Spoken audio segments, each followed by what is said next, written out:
అందుకే వెలుగుమట్ల విషయానికి వస్తే నేను ఒకటే నిర్ణయం తీసుకున్నా, వెళ్ళాలి, వెళ్ళినామంటే పరిష్కారం అయ్యేదాకా అక్కడే ఉండాలి.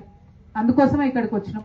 అందుకోసమే పొద్దున్న నుండి మనం ధర్నా చేసిన తర్వాత ఏమన్నా స్పందన వస్తుందేమో, కలెక్టర్ గారు వచ్చిపోతారేమో, ఎందుకంటే ఎంత దారుణంగా ఉంది ఇక్కడ కండిషన్. ఎందుకు ఉంచిండ్రు మనని ఇక్కడ తీసుకొచ్చి, మన ఇండ్లకి వెళ్ళి బయటికి గుంజుకొచ్చి ఇక్కడ వేసిన తర్వాత కనీసం రావాలి కదా అని అడిగితే దాని మీద డిస్కషన్ లేదు.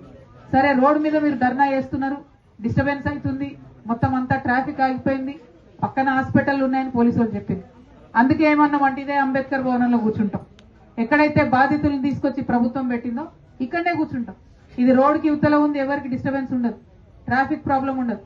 ఒకటే ఒక విషయం, నేను విశారద నాన్న ఇద్దరం కూడా నిరాహార దీక్ష చేసుకుంటూ కూర్చుంటాం ఇక్కడ. ఎన్ని రోజులైనా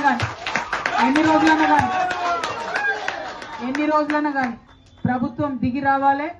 ఎక్కడైతే మన పేదవాడి ఇంటి మీద బుల్డోజర్ నడిచిందో అక్కడనే బిల్డింగ్ కట్టియాలి.